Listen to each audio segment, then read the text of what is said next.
I'm back. Welcome back, Eric. Safely returned. I don't even want to count the number of times I've made that road trip. But yes, safely returned. I have dropped off daughter number 1 and daughter number 2 at school, college. A senior and a freshman, so. Wow. Emptying out the house. One more to go. I know. It's crazy. Well, I got a couple years still, but I'm glad you're back home safe. Everything go okay? Get moved in all right? Yeah, it was dropping off a kid to college. You know, some emotions, some nerves, did we do everything right? You know, but it's all good. Sure. We got daughter number 2 all moved into her apartment. Everything fit. Got the car got her some packed groceries. safely. Yep. Yeah. The you can only take what you can fit in the car. Approach worked. So, but she's quite excited about her room. She likes her roommate. That's awesome. So all things are good. All things are good. Man, I remember that day. I remember the day that my parents dropped me off at college, and yeah, meeting. I did my dorm, or my freshman dorm was a quad, so there were 4 of us with essentially 2 to a room and then a small common area. Yeah, and yeah, that was a good year. It was fun times. So anyway, I hope that hope she really enjoys it. Yeah, I think she will. Did you go to the Boise Fry Company on the way there?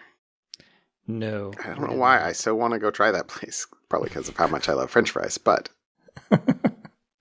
there is one downtown Portland. I did tell you that, right? You did tell me that, but I haven't. So you don't have to drive all the way to Boise. Okay. Even though it's in the name. Yeah. I'll have to remember that the next time we go downtown to eat for some reason. Yeah. Which we did. Why did we go down? Oh, I had an anniversary a few weeks ago, and we went down to the Melting Pot and had a nice dinner. But other than that, we haven't been in Portland through COVID. So yeah, it's been a long time. I think we're kind of back to less going out again. I know. With all the numbers and restrictions that are going in place again. So, but they're still going to do school. Just all the kids will have to be masked, and if they can be vaccinated, they need to be vaccinated. So, yeah, not fun. Actually, this past weekend for me was kind of weird. So I took Friday off so I could go fishing, but my wife and I were kind of at odds for what we were going to do, because she had a wedding to go to down in Northern California on Saturday, and one of us needed to stay at the at the home front to feed critters and such. We tried to get a farm sitter, and all of our farm sitters, like, things came up, and so we were bereft, and it was pretty funny. But so, like, I disappeared Thursday and went up and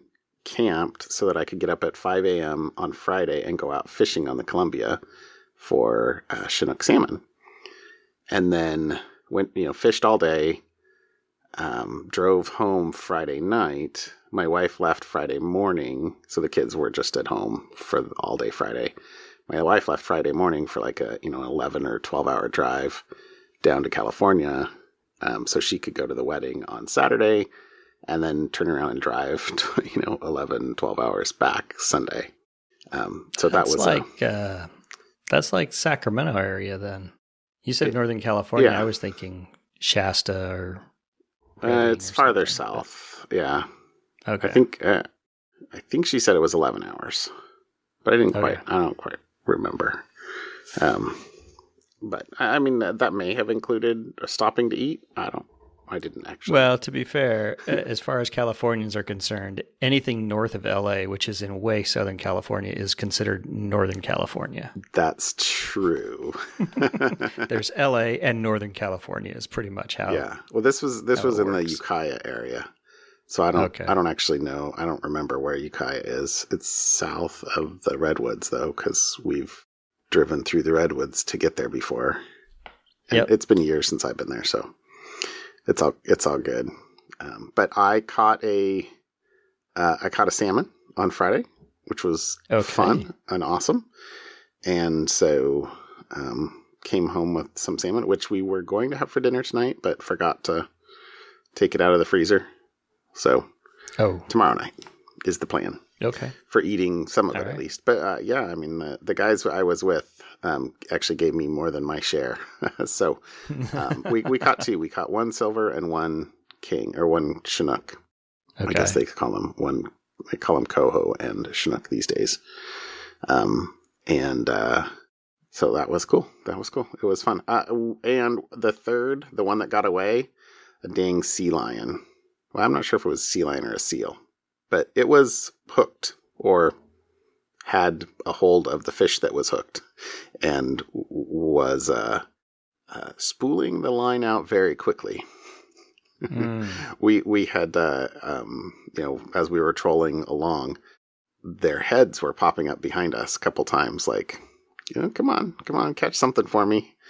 And sure enough, we got one on the line while they were back there, and it totally came up above the water, so we saw the fish. We saw the I think they looked more like seals than sea lions to me, but right, because they seem more gray than brown. And the the person that had the rod was like, whoa, as it was just spinning out as fast as it could go. Right. And the guy that was driving threw the big motor on so that he could, not the trolling motor, so he could turn around and kind of chase down after the seal to try, so that all the line didn't spool out and lose the gear and stuff like that. But as we got turned around, it clearly came off, and we lost the gear. So at the end of the day, I don't know if the seal actually got hooked and then took it off, or if it just that it took the fish and the fish was hooked bad enough that it broke it. But I'm envisioning a Far Side cartoon with punk seals outside smoking around a corner with hooks, out the side of their ears. And... Right. A little bit of piercings. Yeah. Well, and even the Chinook that I caught had clear stripes on the side from being clawed. I mean, it was totally healed, so it wasn't like it wasn't fresh, but it had clearly escaped death at some point in time in its past, but did not quite escape the fisherman. But anyway, so that was fun. I really, really enjoyed it. I don't think about how much I miss fishing until I go out sometimes, and then I'm like, oh man, why don't I do this more often? Well, you sent me a picture. There was a big fish. That was a big salmon. We didn't actually weigh it, but the experienced person I was with said it was 17 or 18 pounds, which I don't think is pretty good. Pretty good, I think. It's a lot of salmon steak. Yeah, it made a lot of packages. The people I were with, like they had the process all down. It wasn't a guide or anything. It was just a friend, and then a friend. We were out on a friend of their boat. So, and there were 4 of us, and we took it back to their campsite where they had like a table all set up. They'd been out there all week, and they have been catching fish all week. Right. So they'd been out, cleaned it all up. They had a vacuum sealer right there. So it was like clean the fish, dry it off, put it in the bags, vacuum seal it. And even in the middle of the 5th wheel that was there at the campsite, it had island in the little kitchenette. I didn't actually go into it. I just saw it from the open door, and they had replaced the island with a deep chest freezer. So like they were kitted for bear, so to speak. So anyway, but I had a great time. It was fun. Good deal. All right. Well, how about a topic tonight? What'd you bring me? All right. So the first one I came across, and you are already aware of my church and state idea You are to very work good. phone versus personal phone. There's an article that I stumbled across that brought up some additional points for those of you who maybe do personal things on your work computers. You know, if that work computer gets hacked, attackers could access any of your personal documents. So there's a point. And just some of the comments are, they didn't necessarily want to steal your tax forms if you use your work laptop to do taxes, but now all of a sudden they've got them. So you never know. And I think this comes about a lot with the last 18 months of working from home.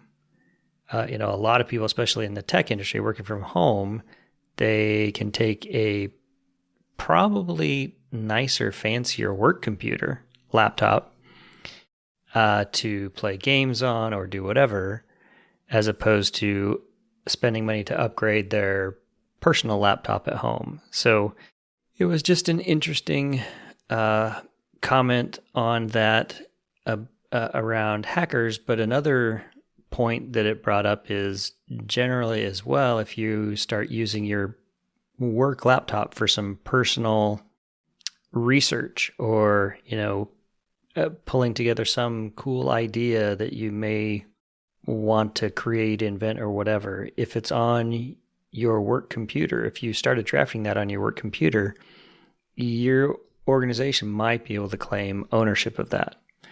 So mostly this was for me just here's another reason to keep your work stuff separate from your personal stuff, which when everybody's working at home, it gets easy to slip and, gray that line or blend those two sides of the puzzle. So yeah, you're looking for confirmation bias. I am. No, I agree. I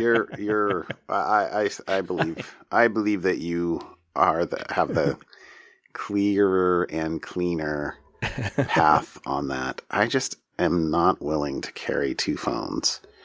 So I am religious. I think about my work computer, although I haven't always been.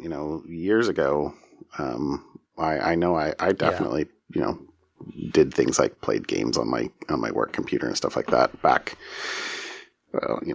many years ago. But yeah, and not like at work or while working. That's kind of beyond the pale.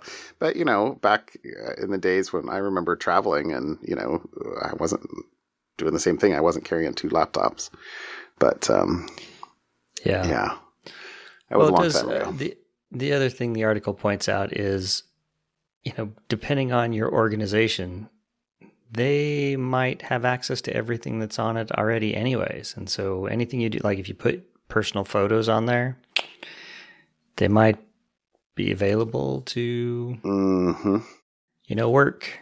The phones are the same one, but this one was centered mostly around, hey, working from home, computers. So just a reminder. So that was the first article. Church and state is a good idea. It is a good idea.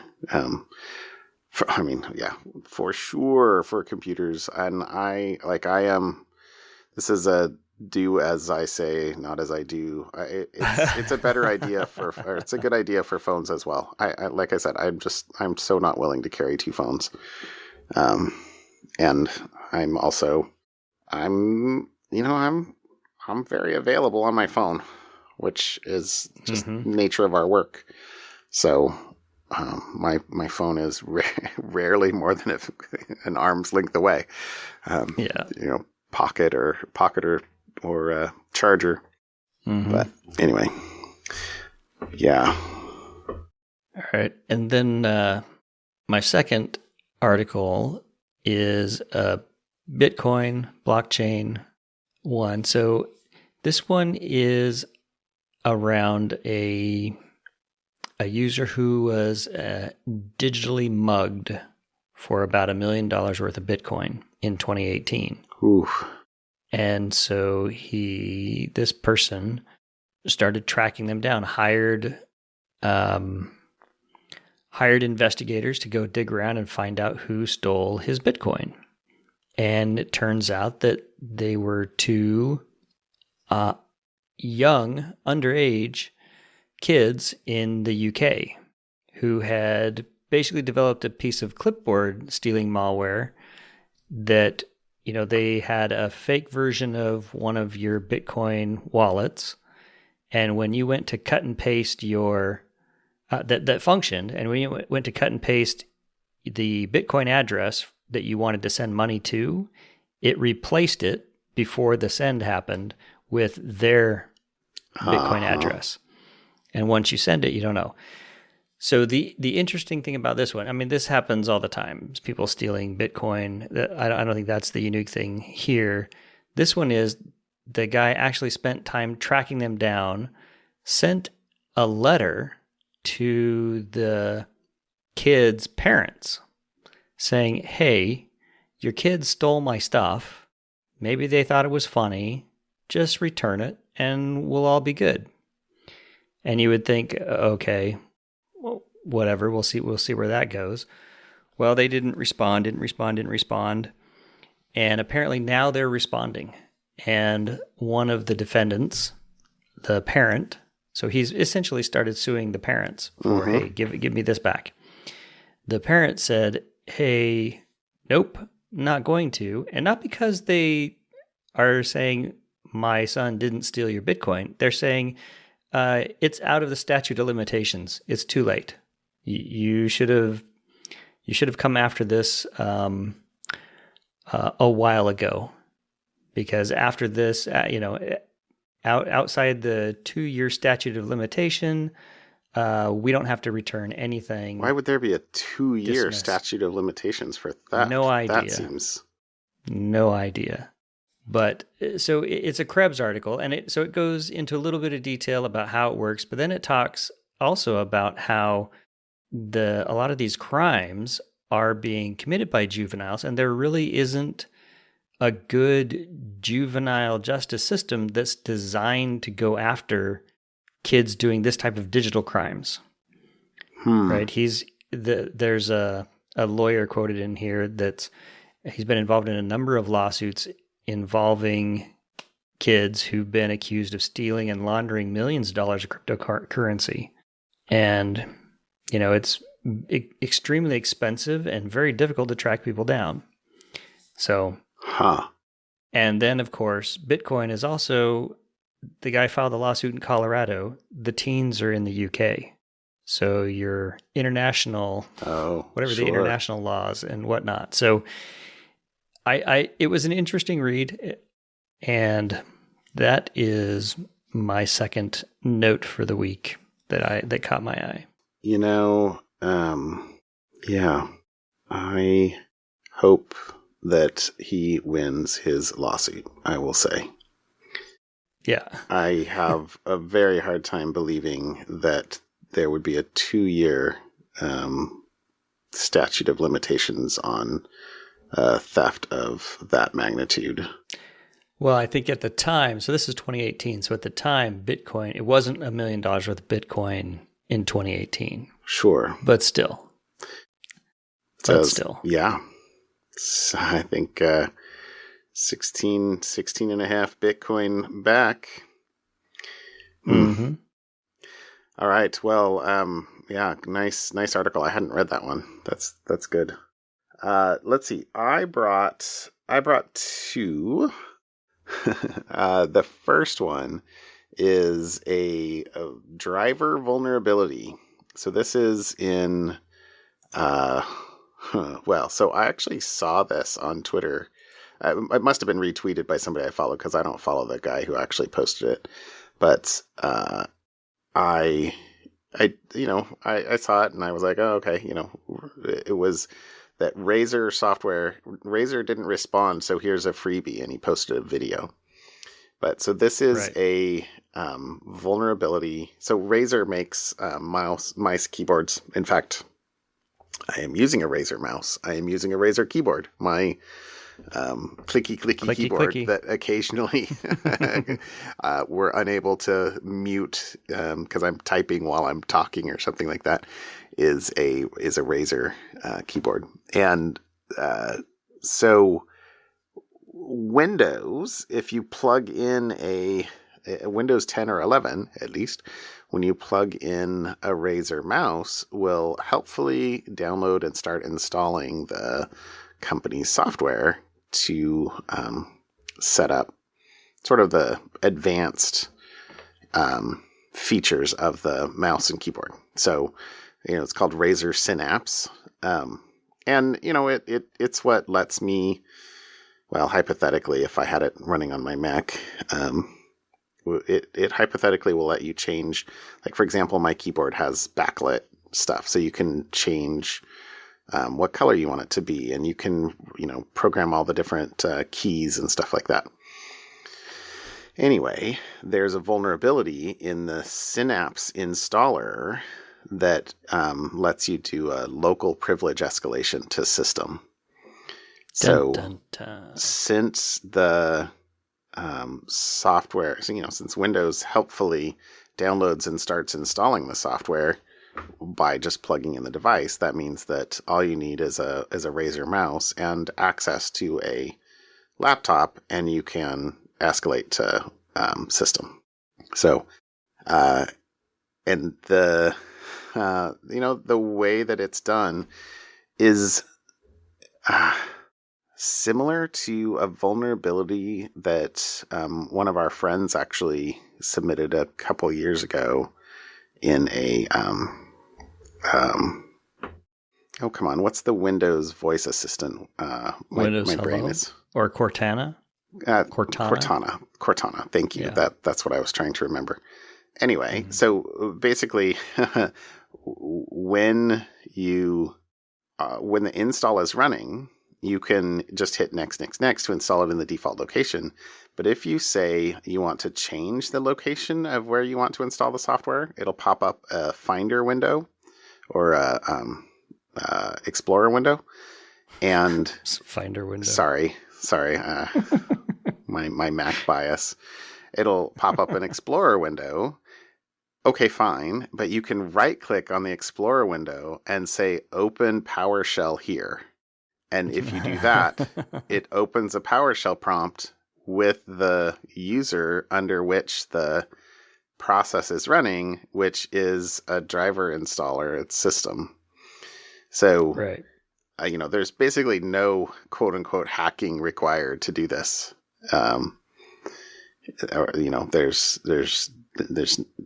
just click, Right. click, and now your system. 10 seconds later. So, it's easy to replicate. Actually, the thing here, this is a Bleeping Computer article that I'll put in here because it made me laugh a little bit. It said, Bleeping Computer has access to a mouse, so we replicated it. And so they did it.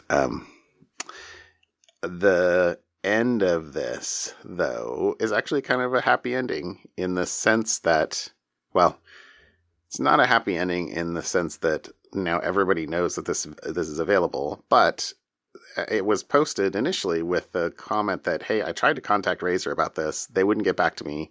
So here you go. So then just 3 days ago, I guess, the same guy, John Hatt, posted and said, I would like to update that I have been reached out by Razer and assured that their security team is working on a fix ASAP. The manner of communication has been professional, and I have even been offered a bounty, even though publicly disclosing this issue. Well, good for him. I think the thing that is the other tweet that I saw I think it was actually maybe in the article up above. I don't remember how I saw this too, but it's like many vulnerabilities fall into the class of how has nobody realized this before now? And so if you combine, this is still a quote, if you combine the facts of connecting USB automatically loads software and software installation happens with privilege, I'll wager there are other exploitable packages out there. So I would imagine so. And yeah, I don't know. Is it that nobody has recognized this before? Or, I mean, I don't remember another of this specific thing, but I do remember the if I recall correctly, for the Cortana thing, it was like a login screen bypass where, you know, you were able to load Cortana even on the login screen and then essentially get a prompt up by clicking on the Cortana window. Right. Something along those lines. Anyway, so that was my first one. I thought that was a pretty good one. And the second one, this is a software vulnerability, but it's also tied in with location tracking. And so there are lots of I don't know what this class of apps are called. Tinder, Bumble, Grindr. I don't know. Hookup apps, whatever. But one of the things about these is they often share the location, 3 miles from you, 5 miles from you. Even if they don't give the precise location, they'll give like a general distance. And so the article here was a disclosure of something that had been reported to Bumble a couple of months ago. But the way that this person wrote the article was as if like telling a story, which was an interesting read. It was a good read of an article because it kind of walked through how would we actually like reverse engineer and exploit this? And anyway, it's a great article. You should actually read the article. I'm not going to talk even like a tenth of it.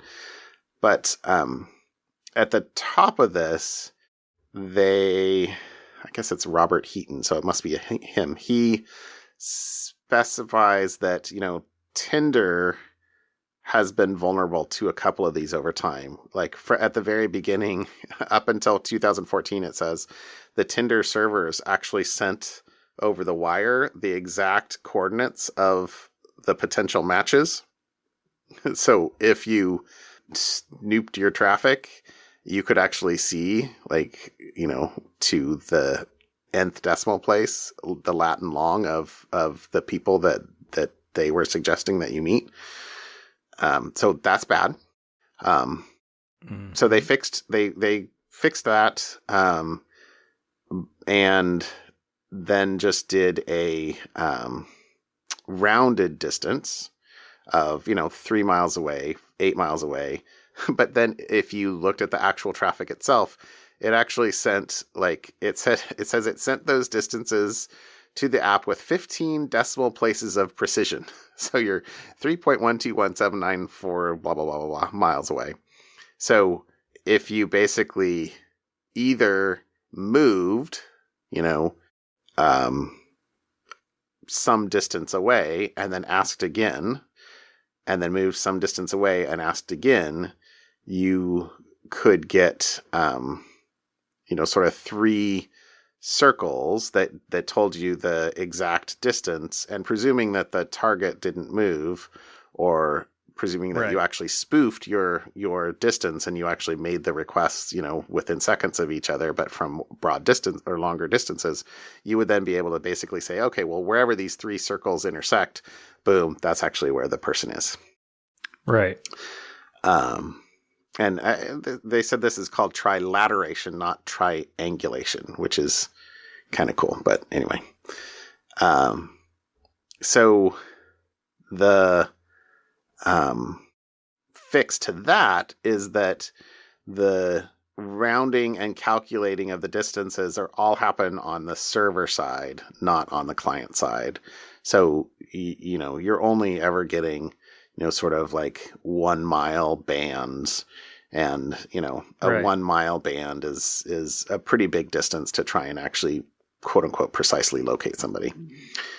Right. But so what this person did for Bumble is presume, and it was turned out to be true, that the rounding happens precisely.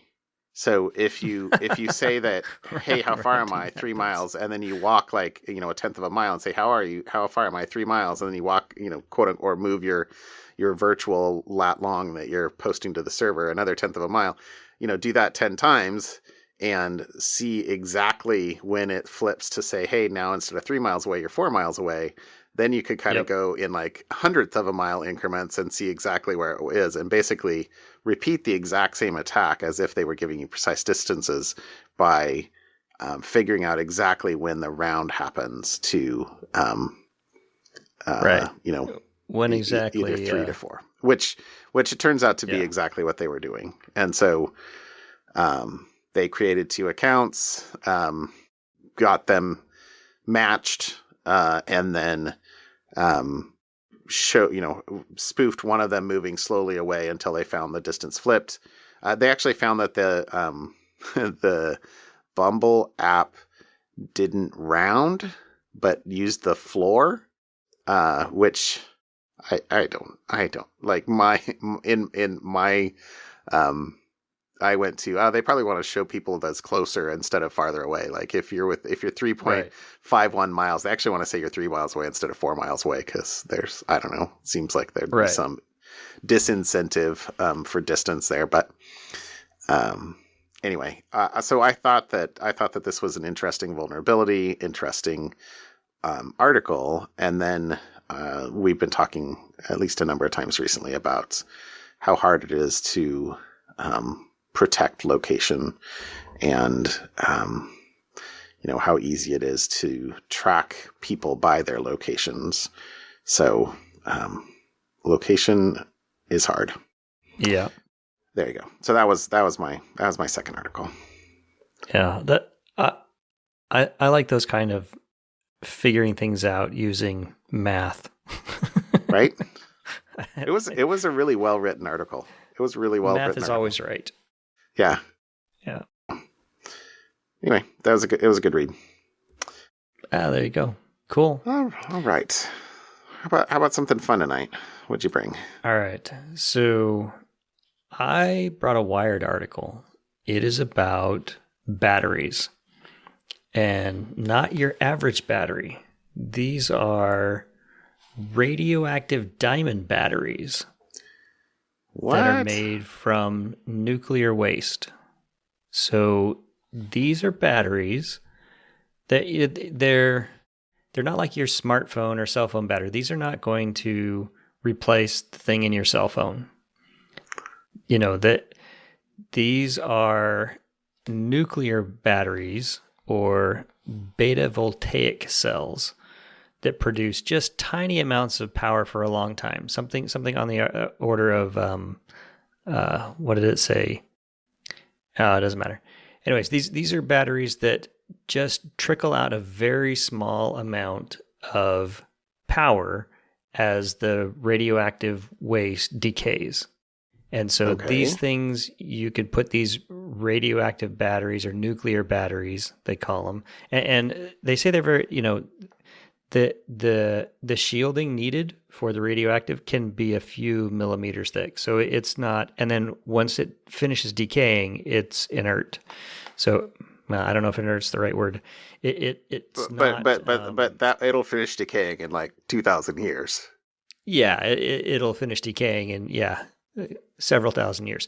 So these are kind of cool things, and some of the details they talked about, something like things that they put on satellites, or pacemakers, or heart monitors, or something like your smoke alarm, something that can be that doesn't need to draw a whole lot of electricity. Because apparently these things are only about 7% efficiency is apparently the state of the art of these types of batteries. And the theoretical maximum efficiency is only around 37%. So I just thought this was kind of fun. The idea of having nuclear batteries, and they can take nuclear waste and use the decay of that nuclear waste to eventually make it not a big deal. So this is really cool. I hadn't actually heard of these before. Yeah, I hadn't either. So this was the one I thought, hey, this might be interesting as technology progresses. Maybe we could take advantage of a lot of the nuclear waste that we have and stick them in these little diamond batteries and have tons of little devices around that are sucking just enough power. Or I wonder if you could chain hundreds or thousands of these together to power something bigger. So like one of the comments was, you're not going to use these in a car because the amount of mass that you would have to use to create something that could power a car would be multiples of the actual mass of the car itself. So it's not efficient in terms of size, but I don't see why, if size and space is not a big deal, somebody couldn't chain hundreds or thousands or millions of these together to generate some kind of steady battery power. Interesting. I'm interested to see where this goes. This is really cool. Yeah, I can't. I read a quote in here that, they imagine a future where you buy the battery and then replace the things around it because the battery is good for a lifetime or 10. Yeah, yeah. You will the batteries to your grandchildren and great grandchildren. That's it's cool to think though about something. I mean, yeah, even if it's I don't know. I don't see the word. I guess I would have expected the word amp to be in here somewhere, and it isn't, except in the word example. I found the quote I was looking for earlier. It says the low power electronics. Today, the proliferation of low-power electronics heralds a new era for nuclear batteries. These are a great power option for very small amounts of power. We're talking microwatts or even picowatts. The Internet of Things was a driver for the renaissance of these power sources. So, microwatts and picowatts. So it's not amps, but I got you watts. And there's math there. There you go. There you go. Yeah. V equals I over R. I remember that. Yeah. Okay. So there you go. Okay. Nuclear waste batteries. All right. Well, that is super cool. I could totally imagine, and I don't know what, there's nothing in there about cost, but you pay a couple bucks for a battery. Would you pay $100 or $200 for a battery that you would never, ever, ever, ever, ever have to replace? Yeah, probably. I'm the guy that, bought the lifetime TiVo, even though I don't use TiVos anymore, but I do use a Tableau, and I'm really glad I bought the lifetime subscription on the Tableau because I've gotten my way, way, way more than whatever the $5 a month thing is. Anyway. Okay. Yeah. All right. I saw this on Twitter today, and I didn't have anything fun put in Slack yet. So this is going to be my something fun, even though this is like totally geeky, mostly over my head. I need to go through and actually do this as an exercise. But this is an example out on Keras.io on an end-to-end handwriting recognition in Keras using TensorFlow. So 270 lines of code. 274, excuse me. Let me be precise. 274 lines of code to both to train and then be able to recognize and predict the handwriting recognition. So out here on Keras.io, there's a whole bunch of code examples for computer vision, natural language processing, time series, generative deep learning, reinforcement learning, graph data, et cetera, et cetera, et cetera. There's a bunch of things here. And there was a previous OCR example out here, optical character recognition, that was used or used a CAPTCHA data set to show how you could recognize CAPTCHAs. But the trick about the CAPTCHA example is that all of the images were the same size, because all the CAPTCHA images are the exact same size. And so, you know, it's, you know, that's a simplification for a tutorial that is great for a simple tutorial, but, you know, sort of the next, one of the first steps you'd ask after that is, well, like not all words in actual written language are the same length. So why would, or how do I, you know, extend that to say, hey, how do I recognize variable length words? And so this uses a different data set. It's called the IAM data set, which has, it says, the quote is, which has variable length ground truth targets. And actually the IAM data set I looked at briefly, but it has, see, it says it has 657 writers who contributed handwriting samples, 1,500 pages of scanned text, 5,600 isolated and labeled sentences, 13,000 isolated and labeled text lines, and 115,000 isolated and labeled words. So the words have been extracted from pages of scanned text using an automatic segmentation scheme and verified manually. The segmentation scheme was developed at the Institute, and it was first released in 1999. So the cool thing is that this data set is, it said on the tutorial at least, that it's widely used across OCR benchmarks. So this, you know, this tutorial is a good example for setting up an OCR system. So anyway, there's a bunch of data in here. None of this will come through well on audio, but it walks you through.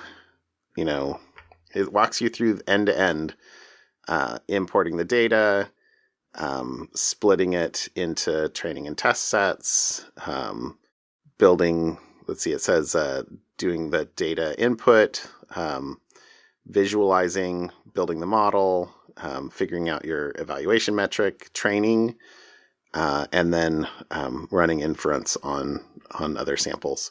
And so there's examples, there's images here of, you know, the predicted text. And you can see in the predictions that they've made at the end, you know, there are things that it's getting wrong. So for example, the word altered looks right. Here looks right. There's I don't know, it looks like a error, actually. It looks like an O, but there's the half cut off that it thinks is a comma, because it's kind of only half of an O. It is good. Up, the way that the up there is actually wrong. I don't know if you're looking at the same image I am. Anyway, so it didn't get everything right, but it got a lot.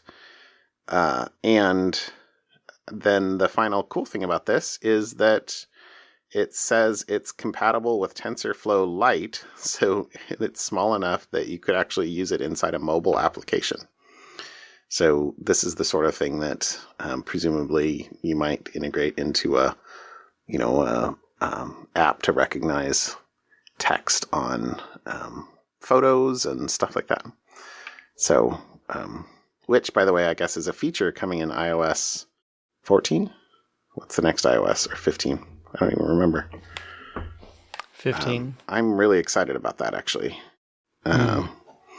Because there's many times where I take pictures of things that I want to remember, and being able to search for words in them is going to be really exciting. Yeah. So I'm sure Android already has that, but iPhone doesn't.